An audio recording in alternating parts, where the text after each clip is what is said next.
ದೇಶದಲ್ಲಿ ಇಂಧನ ಕೊರತೆ ಉಂಟಾಗುವ ಆತಂಕದ ಬೆನ್ನಲ್ಲೇ ಕೆಲವು ಕಡೆಗಳಲ್ಲಿ ಇಂಥದ್ದೇ ಚಿತ್ರಣ ಇದೆ. ಆತಂಕ ನಿಜವಾಗ್ತಾ ಇದೆ. ನಾವು ವಾಸ್ತವಕ್ಕೆ ಈ ಕೊರತೆ ವಿಚಾರದಲ್ಲಿ ಹತ್ರ ಇದೀವಿ ಅನ್ನೋ ರೀತಿಯಲ್ಲಿ ಚಿತ್ರಣಗಳು ಕಾಣಿಸ್ತಾ ಇದೆ.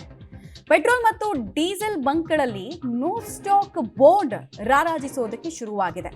ಈ ಆಟೋ ಗ್ಯಾಸ್ ಸ್ಟೇಷನ್ಗಳ ಮುಂದೆ ನೋ ಸ್ಟಾಕ್ ಅಂತ ನಾವೇನು ನೋಡ್ತಾ ಇದ್ವಿ, ಆ ಥರ ನಾವು ಸಾಮಾನ್ಯವಾಗಿ ಜನ ಹೋಗೋ ಬಂಕ್ಗಳಲ್ಲೂ ಕೂಡ ಕಾಣಿಸ್ತಾ ಇದೆ. ನರೇಂದ್ರ ಮೋದಿ ಅವರು ಪುನರುಚ್ಚರಿಸಿದ್ದಾರೆ, ಮಿತವಾಗಿ ಪೆಟ್ರೋಲ್ ಡೀಸೆಲ್ ಖರ್ಚು ಮಾಡಿ ಅಂತೆಲ್ಲ. ಇದರ ಬೆನ್ನಲ್ಲೇ ನೆಲಮಂಗಲದ ಹಂಚಿಪುರ ಬಂಕ್ನಲ್ಲಿ ನೋ ಸ್ಟಾಕ್ ಬೋರ್ಡ್ ತಲೆ ಎತ್ತಿದೆ. ಹೀಗಾಗಿ ಈ ಭಾಗದ ಸುತ್ತಮುತ್ತ ಇರುವಂತಹ ಜನ ಪ್ಯಾನಿಕ್ ಬಟನ್ ಒತ್ತದಂಗೆ ಆಗಿದೆ. ಅವರಿಗೆ ಹೋಗ್ತಾರೆ, ಸಿಗಲ್ಲ, ಏನು ಮಾಡೋದು ಅನ್ನುವಂತಹ ಆತಂಕ ಅವ್ರಿಗೂ ಕೂಡ ನಿರ್ಮಾಣ ಆಗಿದೆ. ಇದಕ್ಕೆ ಪ್ರಮುಖ ಕಾರಣದ ಬಗ್ಗೆ ನಾವು ಈಗಷ್ಟೇ ಮಾಹಿತಿ ಕೊಡ್ತಾ ಇದ್ವಿ. ಇಂಡಸ್ಟ್ರೀಸ್ ಎಲ್ಲರೂ ಕೂಡ ಈಗ ಈ ಕಡೆಗೆ ಡೈವರ್ಸಿಫೈ ಆಗಿದ್ದಾರೆ. ಈಗ ಅನಿಲದ ಏನು ಸಮಸ್ಯೆ ಸಾಕಷ್ಟು ಕಾಣ್ತಾ ಇತ್ತು, ಅದೇ ರೀತಿಯಲ್ಲಿ ಪೆಟ್ರೋಲ್ ಡೀಸೆಲ್ ಮೇಲೂ ಒಂದು ಅಭಾವ ಕಾಣ್ತಾ ಇದೆಯಾ ಅನ್ನೋ ಪ್ರಶ್ನೆ ಎದುರಾಗ್ತಾ ಇರುವಂತದ್ದು. ನಾನೀಗ ಬೆಂಗಳೂರು ಹೊರವಲಯ ನೆಲಮಂಗಲದ ಹಂಚಿಪುರ ಗೇಟ್ ಬಳಿ ಇರುವಂತಹ HP ಪೆಟ್ರೋಲ್ ಬಂಕ್ ಅಲ್ಲಿ ಇದ್ದೀನಿ. ಈಗ ನೋಡ್ತಾ ಇರಬಹುದು, ಇಲ್ಲಿ ನೋ ಸ್ಟಾಕ್ ಕೂಡ ಬೋರ್ಡ್ ಅನ್ನು ಹಾಕಿರುವಂತದ್ದು.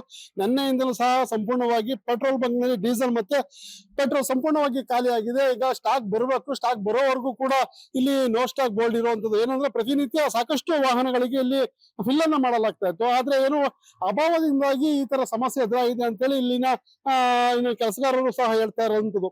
ಅಲ್ಲದೆ ಏನು ಪ್ರಧಾನಮಂತ್ರಿಗಳು ಈಗಾಗಲೇ ಸಹ ರಾಷ್ಟ್ರದ ಜನರಿಗೆ ಒಂದು ಸಲಹೆಯನ್ನ ನೀಡಿರುವಂತದ್ದು, ಮಿತವಾಗಿ ಅನಿಲವನ್ನ, ಗ್ಯಾಸ್ ಅನ್ನ ಮತ್ತೆ ಅಡುಗೆ ಎಣ್ಣೆಯನ್ನ ಬಳಸಿ ಅಂತಲೂ ಸಹ ಒಂದು ಕರೆಯನ್ನ ಕೊಟ್ಟಿದ್ದಾರೆ.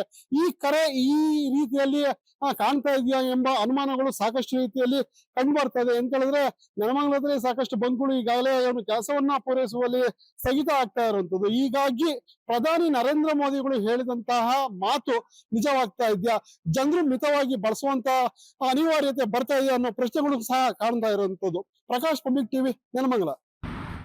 ಪೆಟ್ರೋಲ್ ಹಾಗೂ ಡೀಸೆಲ್ ಸಪ್ಲೈ ಇದೆಯಲ್ಲ, ಎನರ್ಜಿ ರಿಕ್ವೈರ್ಮೆಂಟು ಪೂರೈಸೋದಕ್ಕೆ ಅಂತ ಹೇಳಿ ಬೇರೆ ಬೇರೆ ರಾಷ್ಟ್ರಗಳ ಜೊತೆಗೆ ಭಾರತದವರು ಮಾತಾಡ್ತಿದ್ದಾರೆ ಅಂತ ಹೇಳಿದ್ರು ಕೂಡ ಮುಂಚಿನಷ್ಟು ಸಪ್ಲೈ ಬರ್ತಾ ಇಲ್ಲ. ಇದರ ಪರಿಣಾಮ ಏನು? ಅಲ್ಲಲ್ಲಿ ನೋ ಸ್ಟಾಕ್ ಬೋರ್ಡನ್ನು ನಾವು ನೋಡ್ತಾ ಇದ್ದೀವಿ.